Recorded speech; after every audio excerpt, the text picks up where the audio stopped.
لفظ لفظ نور اور حرف حرف روشنی سے آراستہ نور قرآن کے ساتھ طاہر بخاری آپ سے مخاطب ہے۔ ناظرین، دنیا کے اندر الہامی مذہب کوئی بھی ہو، آسمانی دین کسی بھی زمانے کا ہو، اس کے جو چار بنیادی عقائد ہیں وہ ہر دور ہر عہد میں معتبر اور مسلمہ رہے ہیں۔ اللہ تعالیٰ کی وحدانیت، نبی کی رسالت، اس دین کی صداقت اور عقیدہ معاد، یعنی دنیا نے ختم ہونا ہے اور ہر دنیا میں آنے والے نے ایک دن جانا ہے۔ کل نفس ذائقۃ الموت، جو آیا ہے اور اس نے جانا ہے اور پھر مرنا ہے، اور مرنے کے بعد دوبارہ دنیا کے بعد مرنا ہے، اور مرنے کے بعد اس نے دوبارہ جی اٹھنا ہے۔ موت کے بعد زندہ ہونے کا تصور یہ صرف الہامی عقائد میں نہیں ہے، بلکہ دنیا کے جو مختلف کلچر اور سویلائزیشن میں ہیں ان میں بھی کسی نہ کسی طرح موجود رہا ہے۔ یہاں تک کہ عہد رسالت مآب صلی اللہ علیہ وسلم سے قبل، یعنی زمانہ اسلام سے قبل، جس کو ہم دور جاہلیت کہتے ہیں، وہاں بھی حنفاء، نبی اکرم رسول محتشم صلی اللہ علیہ وسلم کے قبل کے جو ادیان تھے، ان کی جو تعلیمات کا جو بھی بچا کھچا تاثر اور تصور موجود تھا، اس میں یہ بہر طور ایک گروہ ایک ایسا موجود تھا جو یہ سمجھتا تھا کہ دنیا سے جائیں گے اور جانے کے بعد پھر اٹھیں گے، اور پھر ایک ایسا مرحلہ درپیش ہوگا جس میں ہمیں اپنے اعمال کا جواب دہ ہونا ہے۔ عرب کے لوگ چونکہ اپنے مزاج کے اعتبار سے بڑے مختلف تھے، تو وہ مرتے وقت اپنے بچوں کو وصیت کرتے تھے، کیونکہ ان میں کچھ لوگ ایسے تھے جو باقاعدہ تدفین کا اہتمام کرتے تھے، تو وہ کہتے تھے کہ ہمیں دفن کرنے کے ساتھ ہماری سواری کو بھی ساتھ دفن کر دینا، اس لیے کہ جب ہم اٹھیں تو پھر ہمیں چلنے پھرنے میں دقت نہ ہو۔ اور علامہ شہرستانی نے کتاب الملل والنحل میں اس کی پوری تفسیر بیان کی، اور جریب اسدی اور عمر بن زید نے اپنے اشعار میں ان عوامل اور ان جو تصورات ہیں ان کی نقشہ کشی کی، اور وہ جو اونٹ یا سواری اس کو باندھتے تھے، اونٹ یا سواری جو ہے اس کو قبر کے ساتھ باندھ دیتے تھے، اور بالآخر وہ وہاں کھڑی کھڑی مر جاتی اور اس کی ہڈیاں وہاں ریزہ ریزہ ہو جاتی، اس سواری کو بلیہ کہتے تھے۔ بہرحال یہ تو ایک ضمناً بات ہے۔ نبی اکرم رسول محتشم صلی اللہ علیہ وسلم، آپ نے قیامت اور علامات قیامت کو بیان کیا، اور اس سے قبل جو ہمیں انبیاء کی تاریخ ملتی ہے اس میں بھی یہ ایک طویل تاریخ ہے، جس میں ہر دور میں انبیاء نے اپنے جو ماننے والے تھے، جو اپنے حلقہ عقیدت اور ارادت میں لوگ تھے، ان کو اس امر سے آگاہ کیا کہ ایک دن قیامت آئے گی، اور قیامت سے قبل کی علامات کیا ہیں۔ نبی اکرم رسول محتشم صلی اللہ علیہ وسلم کا عہد چونکہ تا ابد الآباد اور قیامت تک ہے، اس لیے آپ نے اس کی تفصیل بہت زیادہ بتائی ہے۔ قیامت اور قرب قیامت اور علامات قیامت، احادیث میں اس کی بہت زیادہ کثرت ہے، اور اس کی پھر آگے مختلف اس کو اجزاء میں تقسیم کیا گیا ہے۔ اس میں کچھ صغرا ہیں اور کچھ کبرا ہیں۔ علامات صغرا وہ ہیں جن کو ہم بڑی تفصیل کے ساتھ آج وقوع پذیر ہوتے ہوئے دیکھتے ہیں، اور علامات کبرا وہ ہیں کہ جو قیامت سے بالکل پہلے وقوع پذیر ہوں گی، اور پھر اس کے بعد ہی قیامت کی آمد اپنے یقین کے ساتھ دنیا میں وارد ہو جائے گی۔ نبی اکرم رسول محتشم صلی اللہ علیہ وسلم نے اپنے مختلف خطبات میں کبھی از خود بیان کیا، اور کبھی صحابہ نے بات کی، کبھی انفرادی طور پر، کبھی اجتماعی طور پر، کبھی تفصیل کے ساتھ اور کبھی اجمال کے ساتھ اس موضوع پر رہنمائی اور روشنی عطا کی۔ بات دنیا میں یہ کی جاتی ہے کہ یہ قیامت کا علم تو اللہ کے پاس ہے، اور ان اللہ عندہ علم الساعہ، کہ قیامت کا علم اللہ نے اپنے پاس رکھا ہے، اور وللہ غیب السماوات والارض، اور غیب کے جو خزانے ہیں وہ تو اللہ کے لیے خاص ہیں۔ ٹھیک ہے، غیب کے خزانے اللہ کے لیے ہیں، ہم یہ بات اپنی جگہ معتبر اور مسلمہ ہے، لیکن قرآن کہتا ہے کہ وما عالم الغیب فلا یظہر علی غیبہ الا عالم الغیب فلا یظہر علی غیبہ احدا الا من ارتضی، کہ وہ عالم غیب ہے اور وہ کسی پر اپنے خزانوں کو، غیب کے امور کو واضح نہیں کرتا، لیکن وہ جو رسولوں میں سے مرتضی ہوتا ہے۔ وَلَٰكِنَّ اللَّهَ يَجْتَبِي مِن رَّسُولِهِ مَن يَشَاءُ، اور وہ جو رسولوں میں سے مرتضی اور مجتبی ہوتا ہے۔ اب ہمارے رسول سے بڑھ کر مرتضی اور مجتبی کون ہوگا، جس کی حیات کی خیرات نے خضر کو عمر جاویدانی دے دی، جس کی عقل کی بھیک نے یوسف کو حکمرانی دے دی، اور جس کی سنت نے قیامت تک انسانیت کو شریعت ربانی دے دی۔ نبی اکرم رسول محتشم صلی اللہ علیہ وآلہ وسلم، حضرت ابو زید کہتے ہیں کہ آپ نے ایک دن فجر کی نماز ادا کی اور پھر ممبر پر جلوہ گر ہوئے۔ سبحان اللہ۔ مسجد نبوی، وہ نور پرور ماحول، اور نبی اکرم رسول محتشم صلی اللہ علیہ وآلہ وسلم کے لب لالی سے علم و حکمت کے موتی عطا ہو رہے ہیں، اور صحابہ اس کو اپنے کشکول طلب میں سمو رہے ہیں۔ صلی بنا رسول اللہ صلی اللہ علیہ وآلہ وسلم الفجر، کہ نبی اکرم صلی اللہ علیہ وسلم نے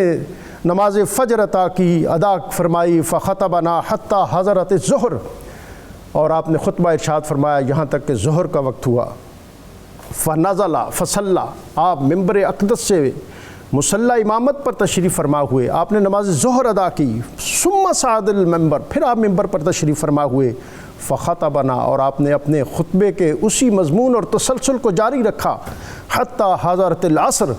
یہاں تک کہ عصر کا وقت ہوا۔ ثم نزل فصلی، آپ پھر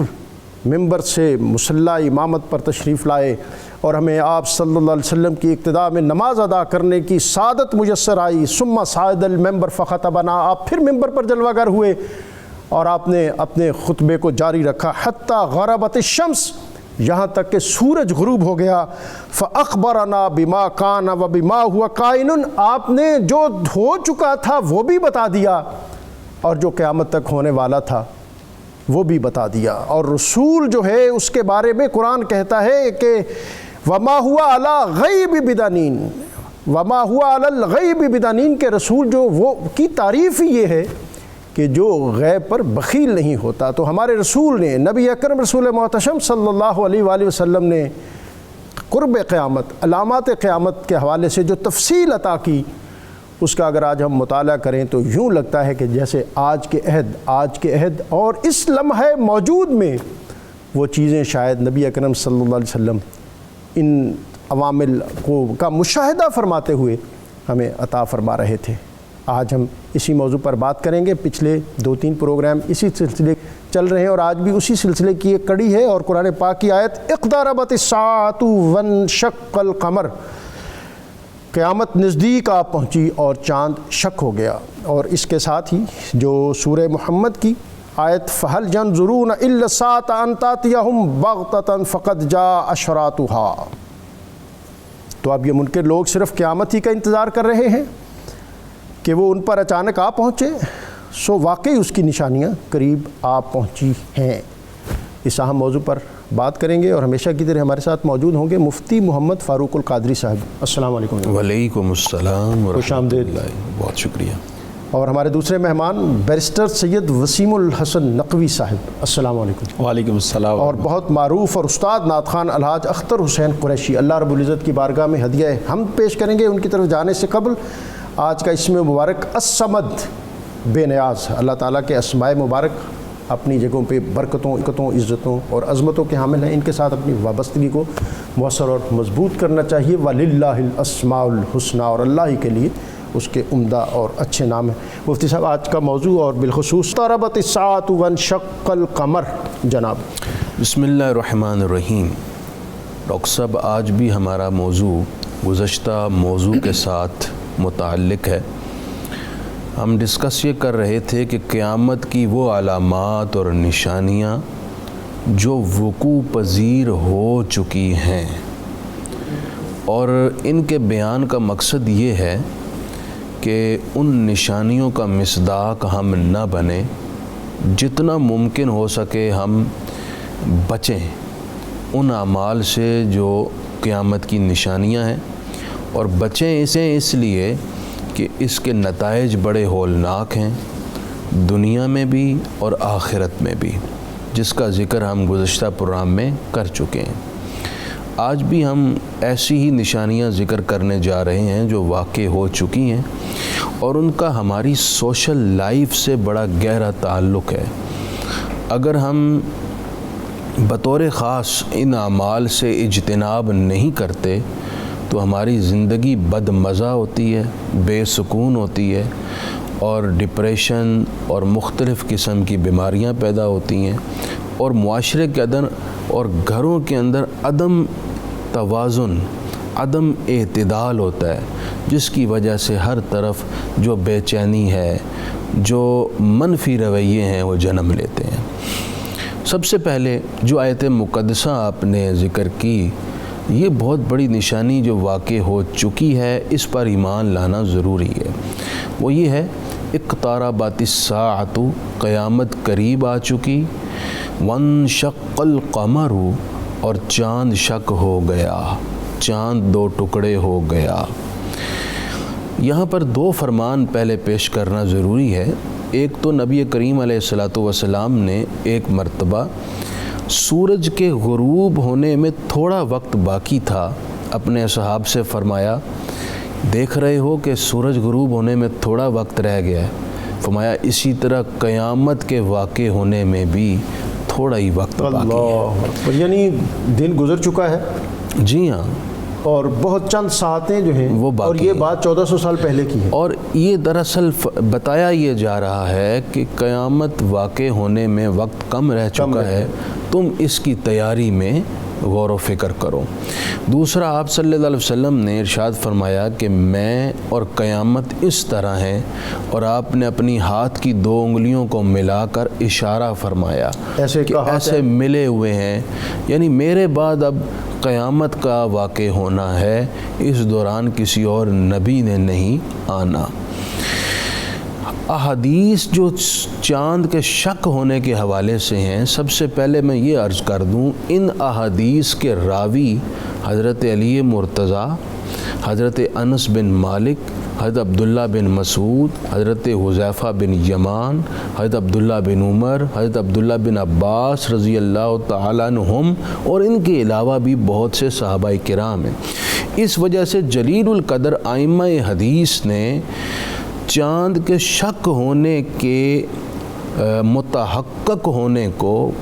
بیان کرتے ہوئے کہا ہے کہ اس حوالے سے جو احادیث ہیں وہ متواتر ہیں،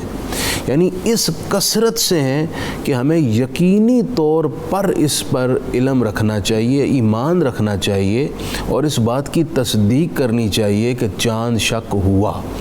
وہ واقعہ بڑی معروف ہے، ہماری جو مصادر احادیث کی کتب ہیں ان میں موجود ہے کہ نبی کریم علیہ الصلوۃ والسلام نے جب مشرکین نے ایک مطالبہ کیا آپ سے کہ آپ اگر چاند کو دو ٹکڑے کر دیں تو ہم ایمان لے آئیں گے، آپ صلی اللہ علیہ وسلم نے فرمایا کہ ان فعلت تؤمنون، اگر میں ایسا کر دوں تو ایمان لے آؤ گے؟ کہا جی بالکل۔ تو آپ صلی اللہ علیہ وسلم نے چاند کو اشارہ فرمایا، وہ دو ٹکڑوں میں منقسم ہو گیا۔ اللہ، یہ دیکھنے کے بعد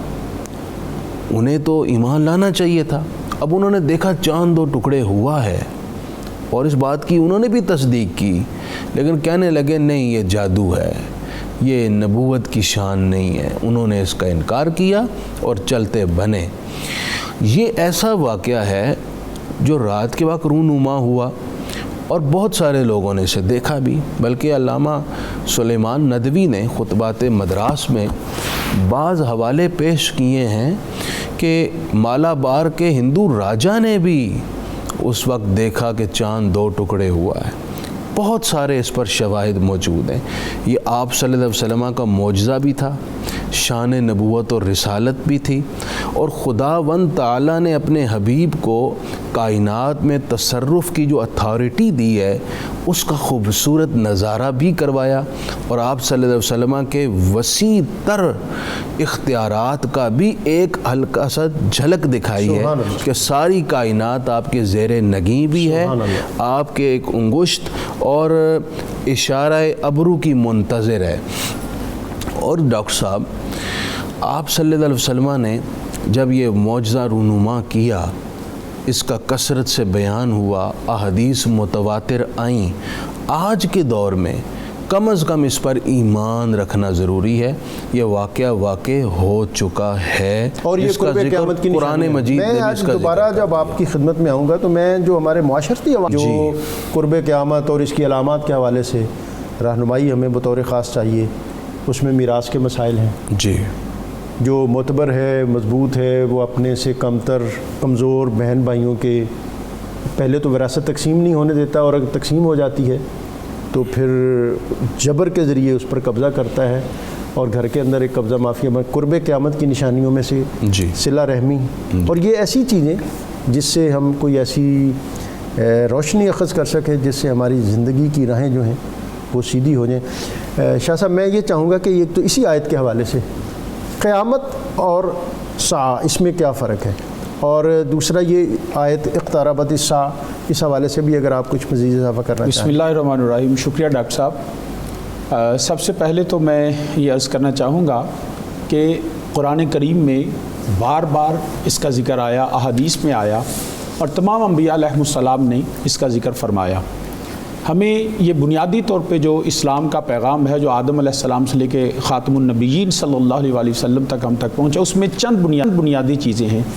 جن میں ایک چیز توحید باری تعالیٰ ہے، اللہ رب العزت کی حاکمیت، سوورینٹی۔ دوسری چیز جو ہے وہ اس کی اطاعت، اس کی حاکمیت کو مانتے ہوئے اس کی اطاعت کرنا، اور اس کے لیے لازم تھا کہ ایک ایسا دن مقرر کر دیا جائے جس دن وہ بتائے کہ میں قادر مطلق ہوں اور تم سب کی سب میری مخلوق ہو۔ اس لیے قرآن کریم نے سورہ فاتح میں کہا وہ مالک یوم الدین ہے۔ اور تیسری چیز جو تھی وہ رسول کائنات صلی اللہ علیہ وسلم کی ان کا ظہور تھا، میرے آقا علیہ الصلوۃ والسلام کی بعثت۔ تو ہر نبی نے پہلے توحید باری تعالیٰ، اطاعت خداوندی، حاکمیت خداوندی اور رسول کائنات صلی اللہ علیہ وسلم کی آمد کا ذکر اور قیامت کا ذکر فرمایا۔ تو یہ جو سات کا ذکر ہے، یہ بعض احباب یہ سمجھتے ہیں کہ شاید یہ صرف بات کی حد تک ہے کہ دنیا کی 4 دن کی زندگی ہے، اس کا کوئی نتیجہ نہیں نکلے گا، لیکن یہ جو شق قمر کا واقعہ ہے یا دیگر جو انبیاء علیہ السلام پہ ہے، یہ 7 پہلے آ چکی ہیں، لیکن ہم اس کو اردو کی زبان میں قیامت صغریٰ کہتے ہیں۔ نبی دو عالم صلی اللہ علیہ وسلم نے فرمایا کہ جب کوئی شخص مر جاتا ہے تو اس کی موت پہ اس کے لیے قیامت اس کے لیے قیامت ہے وہ، کیونکہ اس کے اعمال کا دروازہ بند کر دیا جاتا ہے اور وہ اپنی آنکھوں سے اس قیامت کو دیکھ لیتا ہے۔ اب ایک عالمگیر جو ساتھ ہے وہ آخری ہوگی، جس کی علامات انشاءاللہ بعد میں ڈسکس کریں گے۔ تو سات کا مطلب ہلاکت اور زوال کے معنی میں آتا ہے۔ سات شیئن، ایسی چیز، کسی چیز کے ضائع ہو جانا۔ مثال کے طور پہ عربی کے اندر یہ بولا جاتا ہے ناقۃ مسیاء، وہ اونٹنی جو اپنے بچوں کے متعلق لاپرواہ ہو جائے اور ان کو جنگل میں درندوں کے لیے کھلا چھوڑ دے، اس کو اونٹنی کو کہتے ہیں مسیاء۔ اس کا مطلب ہے کہ جب وہ قیامت آئے گی نا تو کوئی کسی کا سنبھالنے والا نہیں ہوگا، کوئی کسی کا پوچھنے والا نہیں ہوگا، ہر شخص اپنے حال کا ذمہ دار ہوگا، جو اس نے کیا ہوگا اس کے بدلے کا دن ہوگا۔ اب ہمارے جو اعمال ہوں گے، پہلی امتوں کے بھی جو اعمال تھے، جب ان کی موت آئی تو ہمیں یہ بتا دیا گیا، جیسے چاند کا پھٹ جانا، اسی طرح پہلی امتوں کے جو زوال آئے، ان پہ جو ان کی اموات آئیں، ان پہ جو عذاب آئے، وہ بھی ہمارے لیے قیامت کی نشانی تھی، جس کو قرآن کریم نے قوم سمود کے حوالے سے کہ جب حضرت صالح علیہ السلام نے ان کو توحید کا پیغام دیا اور آخرت ان کے اعمال کا فرمایا ظلم سے باز آ جاؤ، تو اس کا قرآن کریم نے ذکر فرمایا وَلَقَدْ كَذَّبَ أَصْحَابُ الْحِجْرِ الْمُرْسَلِينَ، کہ ان لوگوں نے جو تھے وہ انہوں نے انبیاء کا انکار کیا، اور جو سمجھتے یہ تھے کہ ہم تو بڑے مضبوط گھروں میں رہتے ہیں، ہم بڑے توانا ہیں، ہم بڑے طاقتور ہیں، ہمارے پاس مال ہے، دولت ہے، طاقت ہے، تو کون ہے جو ہم پہ اس طرح موت ڈال دے گا، کون ہمیں جو ہے وہ تباہ و برباد کر دے گا۔ اس کا بھی ذکر قرآن کریم نے فرمایا وَقَانُوا يَنْحِتُونَ مِنَ الْجِبَالِ بَيُوتًا آمِنِينَ، وہ پہاڑوں میں گھر تراشتے تھے کہ دیکھیں چھت گر جاتی ہے، لیکن پہاڑ کا اس طرح بیٹھ جانا یہ پہلے عقل نے نہیں دیکھا، لیکن جب انہوں نے انبیاء کا انکار کیا تو پھر اس طرح اللہ رب العزت نے ان پہ جو ہے وہ ہر چیز جو ہے ان کی تباہ و برباد فرما دی۔ تو اس کو قرآن کریم نے اگلی آیت میں فرمایا وَإِنَّ السَّاعَةَ لَآتِيَةٌ، فرمایا یہ وہ ساتھ ہے جو تمہارے پہ آنی ہے، جب ان پہ موت آئی تو دوسروں کو پیغام مل گیا، تو لیکن یہ اس قوم کے لیے ساتھ تھی۔ اسی طرح حضرت موسیٰ علیہ السلام کا ذکر آتا ہے کہ حضرت جب فرعونیت ہر طرف بڑھ گئی، اور فرعونیت صرف شخصیت کا نام نہیں، ایک مزاج کا نام ہے، ایک سوچ کا نام ہے جو کسی بھی شخص میں ہو سکتی ہے، اور ہم آج بھی یہ دیکھتے ہیں کہ لوگ اسی فرعونیت میں رہتے ہیں اور یہ بات سمجھنے کے تیار نہیں ہے کہ پہلے جو فرعون رامسس تھا اس پہ وہ قیامت آ چکی ہے، نمرود پہ قیامت آ چکی ہے، شداد پہ قیامت آ چکی ہے۔ اب ہم نے بھی ان کے ان اعمال سے بچتے ہوئے صراط مستقیم پہ قائم رہنا ہے۔ اس کے لیے بھی رب ذوالجلال نے حضرت موسیٰ علیہ السلام کا ذکر فرماتے ہوئے فرمایا کہ بچنے کا طریقہ کیا ہے، فرمایا وَآقِمِ الصَّلَاةَ لِذِكْرِی،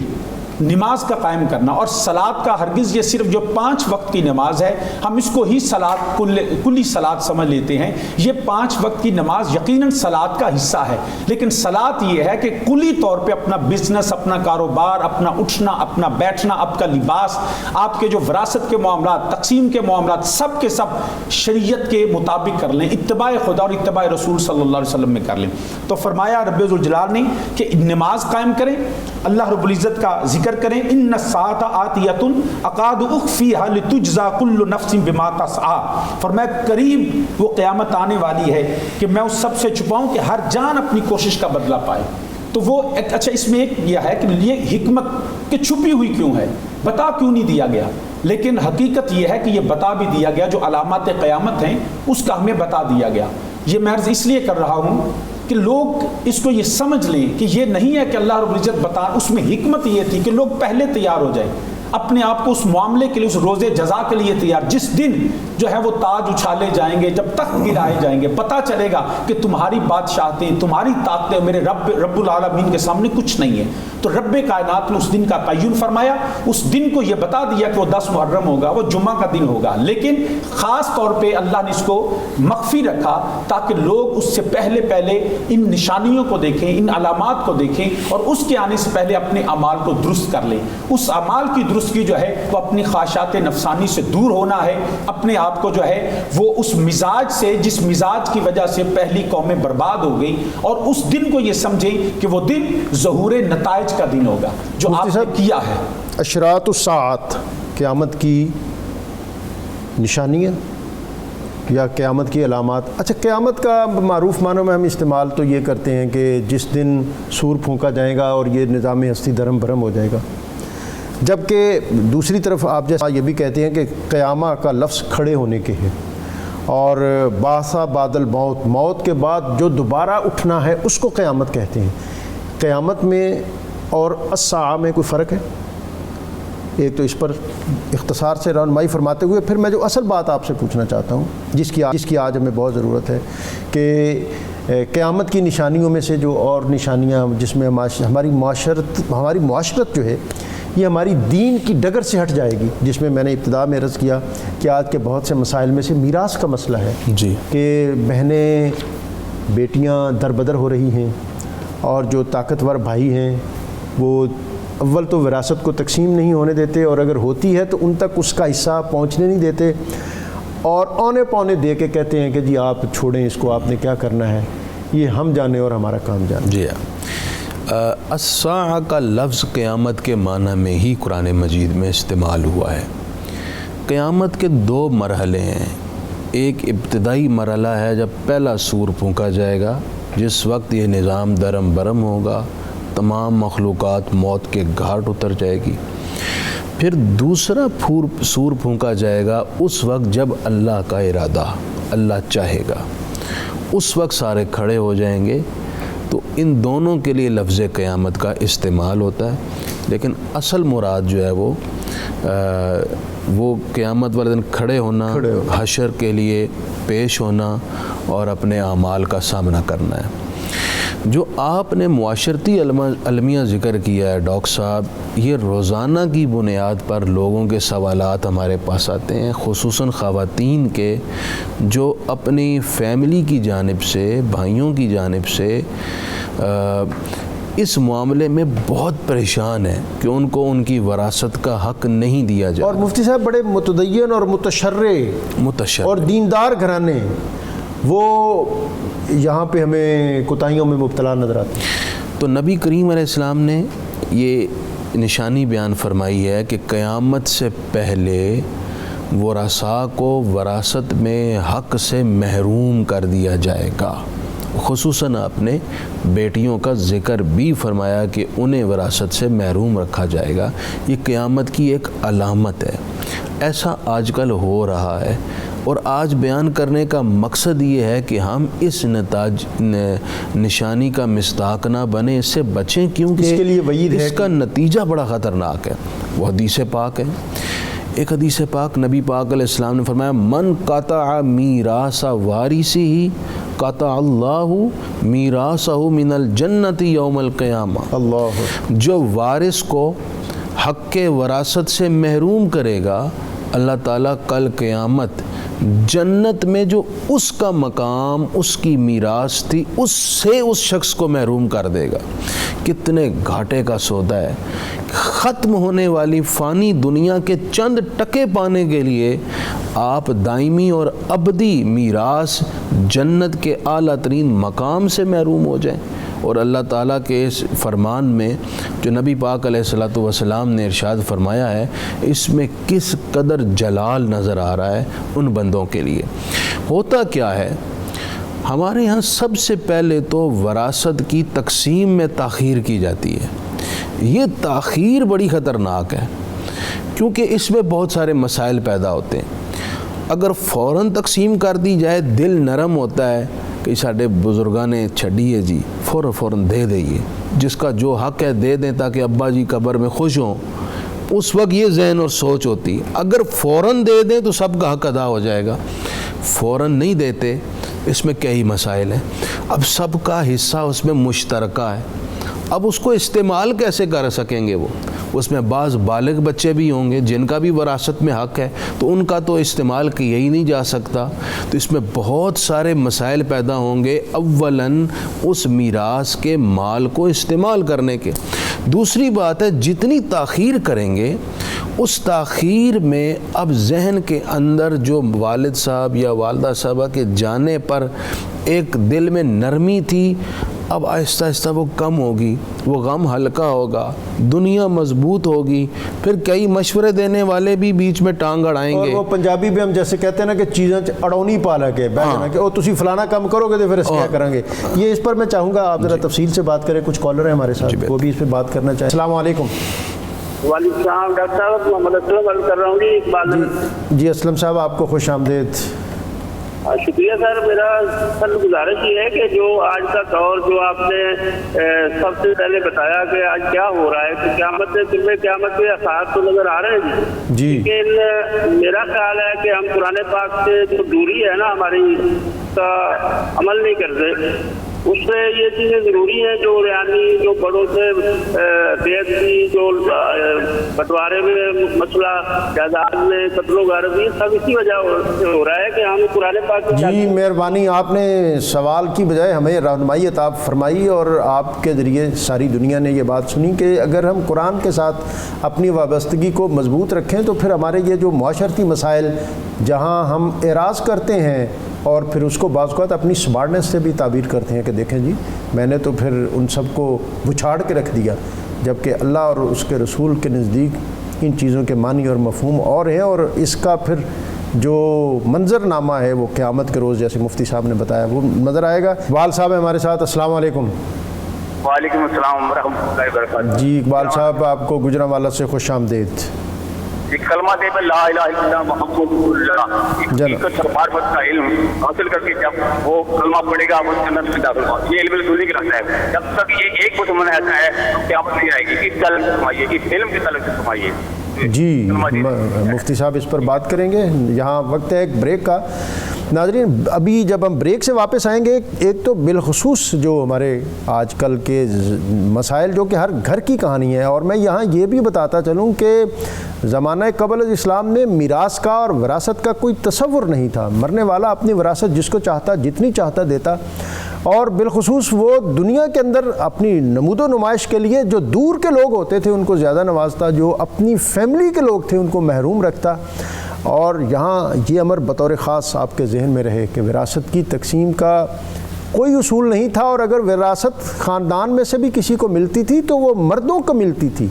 عورتیں اس وراثت سے بالکل محروم تھیں۔ غزوہ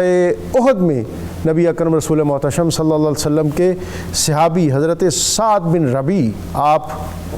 جام شہادت نوش فرما گئے۔ آپ کی اہلیہ نبی اکرم صلی اللہ علیہ وسلم کی خدمت میں حاضر ہوئیں کہ یا رسول اللہ، سعد نے بہت زیادہ وراثت چھوڑی اور سعد کی 2 بیٹیاں بھی ہیں، لیکن اس کے خاندان والوں نے اس کے بھائیوں نے وہ ساری وراثت اور جائیداد جو ہے اس پر قبضہ کر لیا ہے۔ اور یہ وہ ایک فیصلہ کن مرحلہ تھا اور لمحہ تھا جب پھر وراثت کی تقسیم کے حوالے سے آسمان سے احکام نازل ہوئے، اور قیامت تک امت کو، آدمیت کو اور انسانیت کو ایسے اصول عطا کیے گئے کہ جس کے مطابق بیوی کا، بیٹی کا، بیٹے کا، ماں کے حقوق کا تعین کیا گیا، اور ہماری بقا اور ہماری جو سوسائٹی کا استحکام اسی میں ہے کہ ہم نبی اکرم رسول محتشم صلی اللہ علیہ وسلم کے عطا کردہ فرامین ان کو اپنی زندگی کے لیے نشان منزل بنائیں۔ بریک سے واپس آئیں گے تو آج اس اہم موضوع پر ہم مزید رہنمائی حاصل کریں گے۔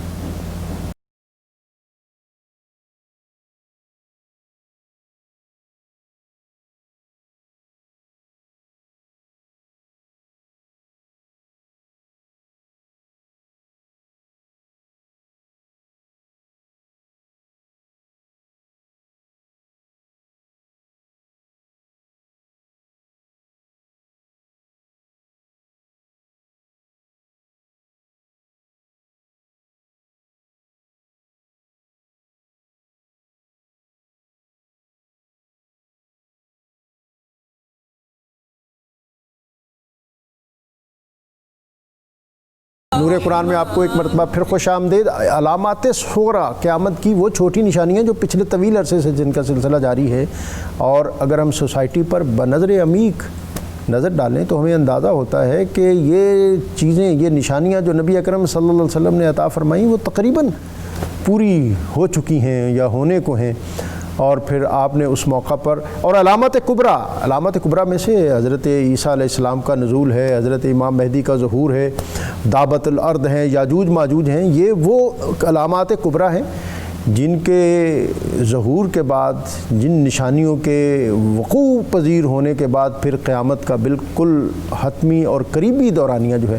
وہ شروع ہوگا اور قریب سے قریب تر ہوگا۔ اور جیسا شاہ صاحب نے فرمایا کہ کوئی انسان کے لیے قیامت تو اسی وقت واقع ہو جاتی ہے جب وہ دنیا سے جاتا ہے کہ یہ گھڑی محشر کی ہے، تو عرصہ محشر میں ہے۔ اور نبی اکرم صلی اللہ علیہ وسلم نے فرمایا کہ قیامت کے قریب مسجدیں جو ہیں وہ بہت وقیع اور شاندار ہوں گی، اور اس کی محرابیں بہت آراستہ ہوں گی، ان کے ممبر بہت اونچے ہوں گے، لیکن ان کے جو خطبے ہیں وہ بہت بے جان اور ایمان سے خالی۔ ہم علماء، میں بھی ان کے خادمین میں شامل ہوں، ہم سوسائٹی کے دیگر طبقات کا ذکر کرتے ہیں، یہاں بھی ہم انشاءاللہ بات کریں گے، اور کس طرح ہمیں ہمارے خطبات ایسے وقیع ہوں کہ جو دل سے نکلیں اور دل میں اتریں۔ اور خطیبوں کو یہ بات بھی ذہن میں رکھنی چاہیے، جیسا کہ کسی نے کہا تھا کہ افسوس بے شمار سخن ہائے گفتنی، خوف فساد خلق سے ناگفتہ رہ گئے۔ ہمیں یہ بھی دیکھنا چاہیے کہ کون سی بات سوسائٹی کے لیے امن، پیار اور محبت کا باعث ہے، اور کون سی بات افتراق اور انتشار کا باعث ہے، کون سی بات جو ہے یہ عاموں کے لیے ہے اور کون سی بات خاصوں کے لیے ہے، کس بات سے لوگوں کا اتنا فہم ہے کہ وہ اس کو قبول کر سکیں۔ تو یہ ساری باتیں اور بہت ساری چیزیں۔ مفتی صاحب، بریک سے قبل کچھ سوال بھی تھے، اور پھر جو پہلا سوال چل رہا تھا میراث کا، اس پر بھی آپ روشنی اور رہنمائی عطا کیجیے، اور پھر اس سوسائٹی کے جو دیگر بہت سے عوامل ہیں کہ سوسائٹی کجی کی طرف جا رہی ہے، بازار سمٹ رہے ہیں، منافع جو ہے لوگ بہت کماتے ہیں لیکن اس میں برکت نہیں ہے۔ بڑے سے بڑے کاروباری سے بھی پوچھیں کہ جناب کیا حالات ہیں، تو کہے گا جناب مندہ ہی ہے۔ اور پھر ہم اپنی خوشحالی اس پر نظر نہیں رکھتے، ناتوانوں کے نوالوں پہ چھپٹتے ہیں عقاب، کہ ہم دوسروں کا لقمہ چھیننے کی ہر وقت فکر میں رہتے ہیں۔ سوالوں کے جواب دیں۔ سب سے پہلے کالر نے سوال کیا جس نے کلمہ پڑھا لا الہ الا اللہ محمد رسول اللہ، وہ تو جنت میں جائے گا۔ جی بالکل ایسا ہی ہے، جو کلمہ پڑھے، کلمے پہ قائم رہے اور اس کی کلمے پر ہی موت ہو، بالآخر وہ جنت میں جائے گا۔ اب اللہ کے فضل پر ہے، وہ چاہے ابتداءً ہی اس کے سارے گناہ معاف کر کے جنت میں بھیج دے، وہ چاہے اعمال کا حساب اس کے مطابق جزا سزا نافذ کر کے پھر جنت میں بھیجے۔ اللہ سے ڈرنا چاہیے، وراثت کے حقوق کی ادائیگی میں بلا تاخیر وراثت تقسیم کرنی چاہیے۔ بہنیں آ جائیں، ڈیمانڈ کر لیں، اول تو یہ نوبت ہی نہ آئے کوئی ڈیمانڈ کرے، لیکن اگر وہ ڈیمانڈ کریں تو اس کو آپ ان کا حق سمجھیں،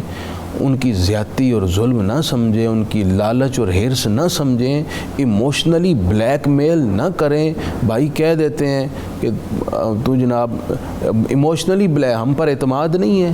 اسی کھا جاواں گے, ہم دے دیں گے. بھئی آپ دے دیں گے تو تاخیر کیوں کر رہے ہیں؟ دیں, اس میں تاخیر نہ کریں. آپ کے سر پر بہت بڑا بوجھ ہے, آپ ناجائز استعمال کر رہے ہیں بہن کا پیسہ,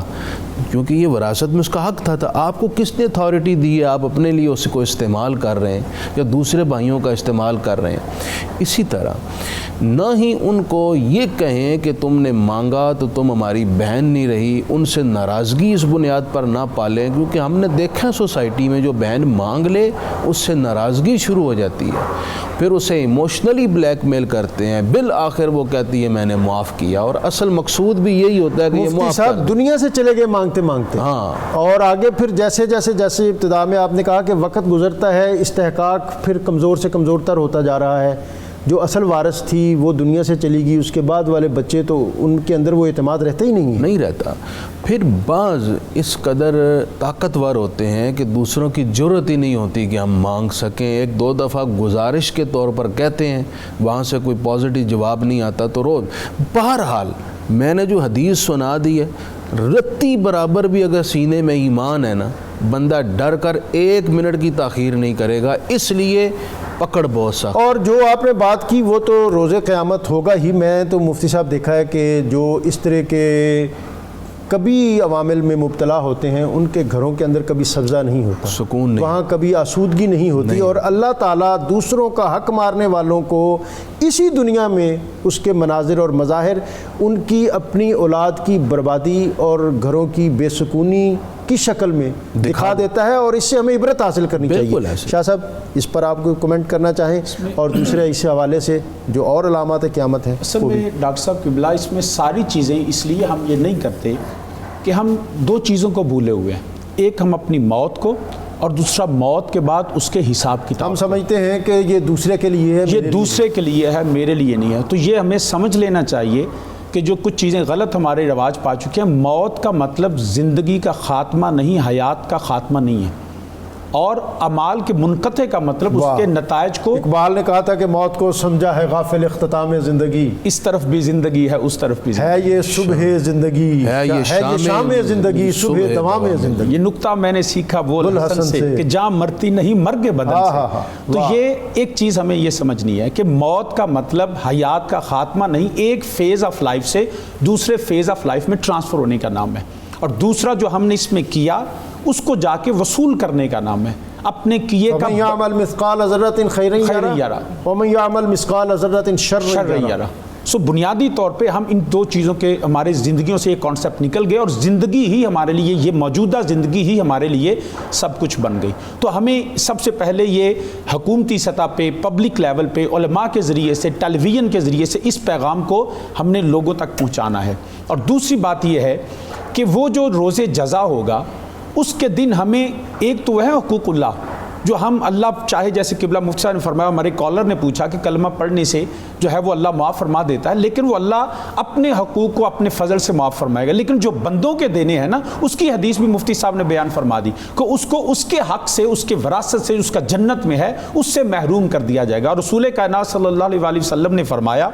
کہ 4 قسم کے لوگ ایسے ہیں جن پر اللہ کا حق ہے کہ ان کو جنت سے روک لے, جنت سے محروم کر دے. ایک وہ شخص جو عادی شراب پینے والا ہے, دوسرا سود کھانے والا, تیسرا والدین کا گستاخ, اور چوتھا وہ شخص ہے جو یتیموں کا مال کھاتا ہے. یہ اللہ کا حق ہے کہ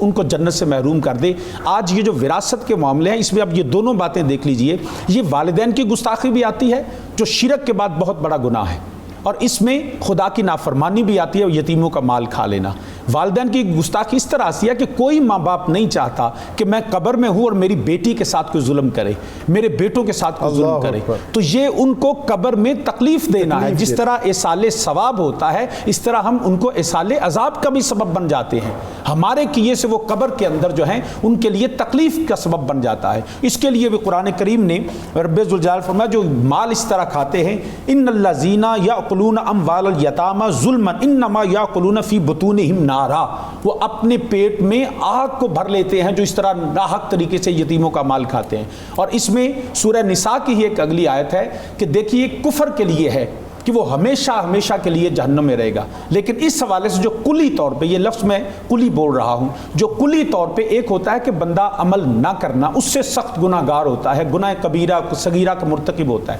لیکن اگر اس کا انکار کر دے تو پھر وہ قرآن کا انکار کرنے سے کافر ہو جاتا ہے. نماز نہ پڑھے تو گناہ گار ہے، اس کا انکار کرنے سے کفر لازم آتا ہے. اسی طرح وراثت کا اگر تاخیر کرتا ہے تو سخت گناہ کبیرہ ہے، حرام ہے. لیکن اگر کہے میں نے دینا نہیں تو یہ خدا کی اس حکم کو انکار کرنا ہے. اس انکار کے بعد رب ذوالجلال جو ہے وہ آیت نمبر 14 میں سورہ نساء میں فرماتا ہے، جس کو پوچھا گیا، کالر نے بھی پوچھا جی وہ کلمہ تو پڑھ لیا لیکن اس نے انکار کر دیا، ایک حکم کا بھی انکار کرے تو اس کو وہ کفر میں چلا گیا، اور کفر میں جانے کے بعد اس کا ظاہری کلمہ جو ہے اس کو فائدہ نہیں دے گا. قرآن کریم نے فرمایا وَمَن يَعْصِ اللَّهَ وَرَسُولَهُ وَيَتَعَدَّ حُدُودَهُ يُدْخِلْهُ نَارًا خَالِدًا فِيهَا، کہ وہ مستقل طور پہ جو نافرمانی کرنے والا، اس طرح معصیت کرنے والا کہ انکار کر دے کہ میں وراثت کے قانون کوئی نہیں مانتا، تو یہ قرآن کا انکار ہوگا، تو وہ مستقل طور پہ پھر جہنم کا ایندھن بن جائے گا، اس کا کوئی واپسی کا طریقہ نہیں. تو ہمیں پہلی بات تو یہ ہے کہ اس حرام مال سے بچنا ہے،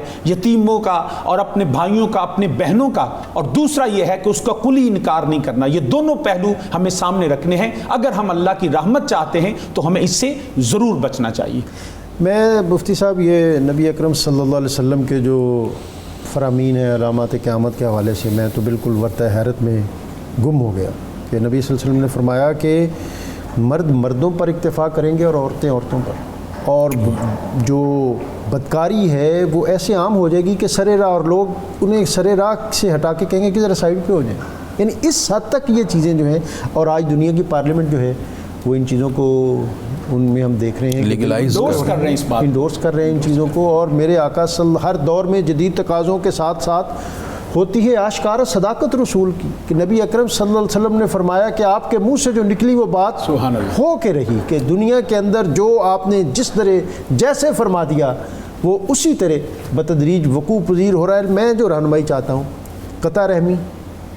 جو صلہ رحمی ہے یہ، اور پھر اس میں ایک دوسرا پہلو بھی ہے کہ جن کے ساتھ آپ اچھا یا رحم کا، کرم کا معاملہ کرتے ہیں، وہ بھی بلا وجہ آپ کا شکوہ کرتے رہتے ہیں، اور رشتہ دار بلا وجہ شکایت کرتے ہیں، اور دوریاں پیدا ہوتی ہیں. دور کے لوگوں کو زیادہ نوازا جاتا ہے. اختصار کے ساتھ وقت بہت کم ہے اور آج چونکہ بطور خاص جو ہمارا فیملی سسٹم ہے، اور نبی اکرم صلی اللہ علیہ وسلم نے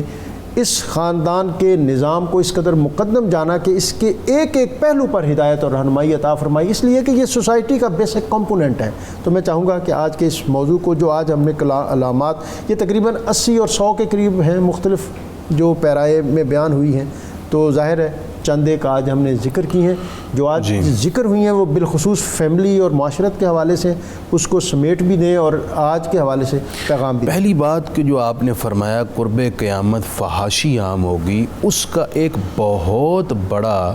اس کی مثال ہمیں نظر آتی ہے ٹک ٹاک ایپ اور انٹرنیٹ کی جو گندی ویب سائٹس ہیں. وہ ٹک ٹاک ایپ پر جو فحاشی کا بازار گرم ہے، جس میں اچھے اچھے متمول گھرانے، باحیا گھرانے، ایماندار لوگوں کے دیندار گھرانوں کی بچیاں اور بچے محض شہرت کے لیے، لائکس کے لیے، کمنٹس کے لیے اپنے آپ کو جس انداز میں پیش کر رہے ہیں، ایک باحیا آدمی اس کو لفظوں میں تعبیر بھی نہیں کر سکتا. یہ بھی قیامت کی ایک علامت ہے. اللہ سے ڈریں، اللہ سے ڈریں میری بچیاں، میری بہنیں. اور ڈاکٹر صاحب میں اس کے ساتھ یہ کہنا چاہوں گا، وہ ماں باپ جو بچوں کو موبائل لے کر دیتے ہیں یا انٹرنیٹ کی فیسیلیٹی دیتے ہیں، اگر وہ مانیٹرنگ نہیں کر سکتے تو انہیں کوئی حق نہیں پہنچتا وہ بچوں کو موبائل اور انٹرنیٹ کی فیسیلیٹی دیں. یہ بہت اہم بات. اگر وہ ان کی تربیت نہیں کر سکتے تو وہ اپنے بچوں کو تباہ و برباد کر رہے ہیں، اور اس کا سارا گناہ جو بچے کو ہو رہا ہے اس میں بہت بڑا حصہ ماں باپ کے سر پر بھی ہوگا، جو بچوں کو موبائل اور انٹرنیٹ جیسی سہولیات دے کر مانیٹرنگ نہ کر کے. میں بالکل اس کے خلاف نہیں ہوں، لیکن میں اس چیز کے حق میں ہوں کہ بچوں کی مانیٹرنگ ہو یا ان کی تربیت ایسی ہو کہ وہ ان چیزوں سے گریز کریں جو ان کی اخلاقی اور روحانی اقدار کی پامالی کا باعث بن سکتی ہیں. دوسری بات یہ ڈاکٹر صاحب، آپ صلی اللہ علیہ وسلم نے یہ بھی فرمایا کہ قرب قیامت دھوکہ عام ہو جائے گا، بددیانتی عام ہو جائے گی۔ اس سے بڑی بددیانتی کیا ہوگی کہ آپ کسی سے کال پر بات کر رہے ہیں، اس کی کال اس کی اجازت کے بغیر ریکارڈ کریں، پھر وہی کال آپ انٹرنیٹ پر پھینک دیں اور فیس بک پہ پھینک دیں۔ ہمارا مذہبی طبقہ سب سے زیادہ اس کا شکار ہے۔ کوئی بھی طبقہ ہو ڈاکٹر صاحب، میں سمجھتا ہوں یہ بہت بڑی بددیانتی کی اعلیٰ قسم ہے۔ دوسری بات، میسیجز ہو رہے ہیں، ان میسیجز کو اسکرین شاٹ لیا، سوشل میڈیا پر پھینک دیا، کسی کی خفیہ تصاویر لیں،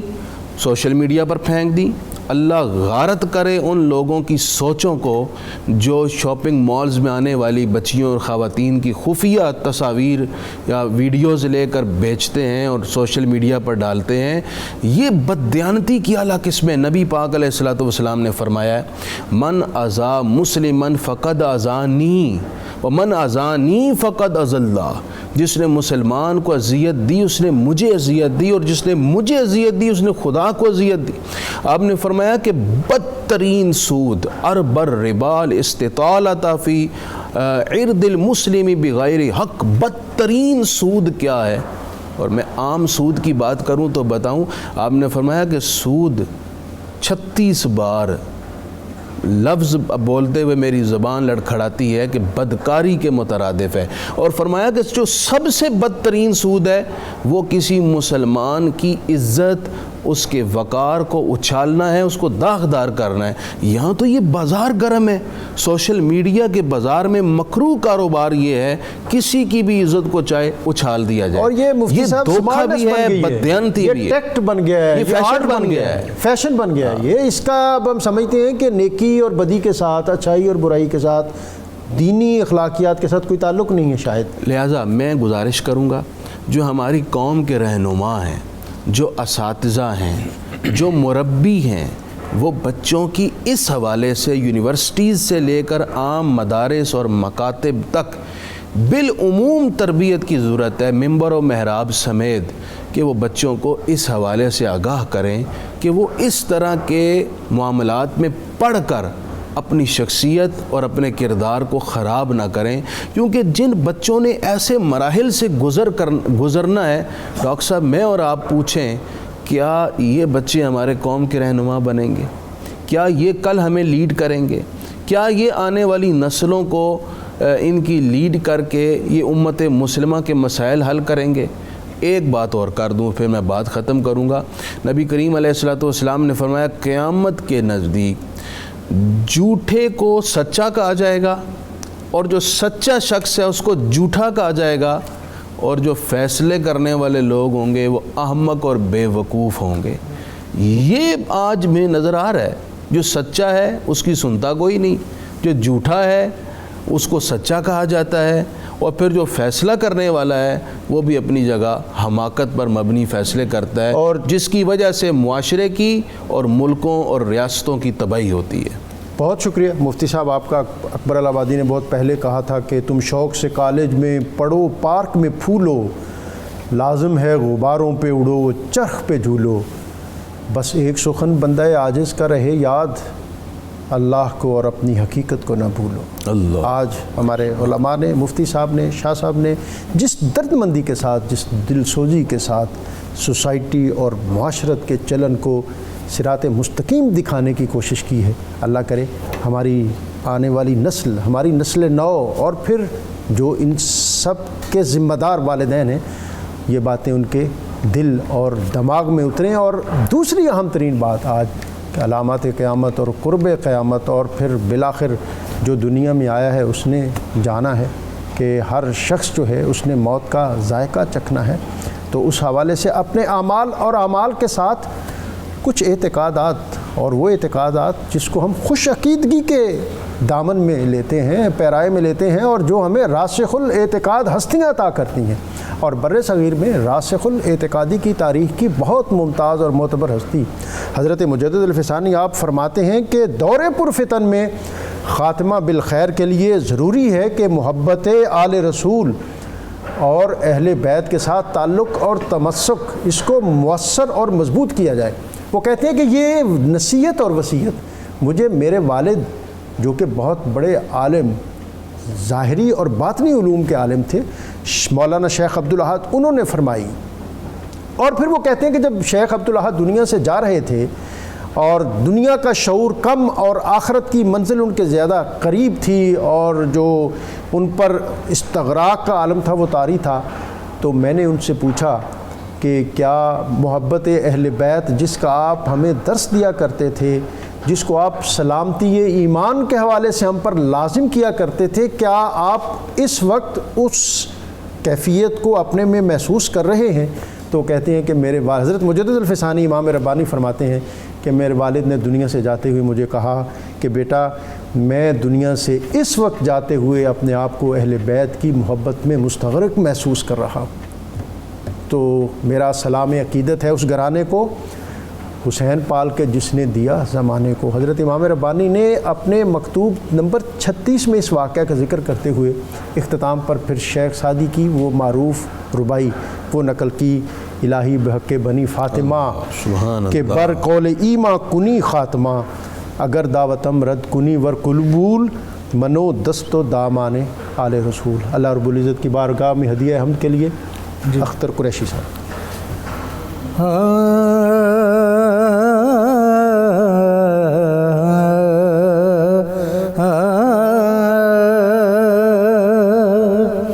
یا الہی ہر جگہ تیری عطا کا ساتھ ہو، یا الہی ہر جگہ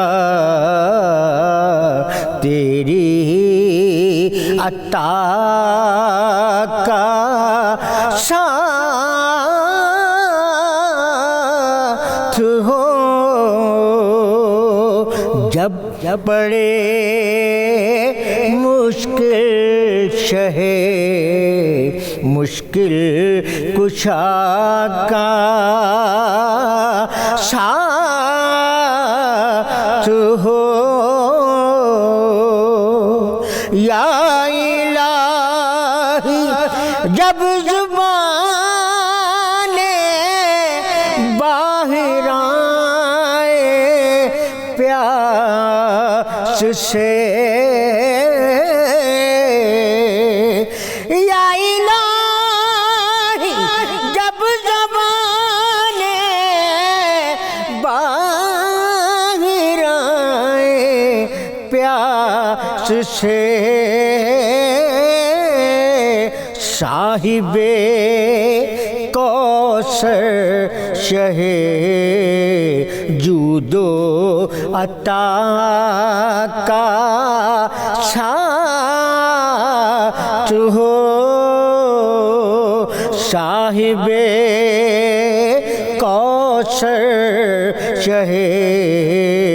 جود و عطا کا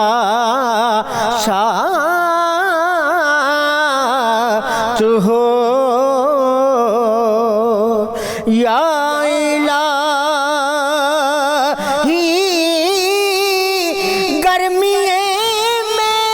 شمس جب بڑھ کے بدن، یا الہی گرمی میں شمس جب بڑھ کے بدن، دامنے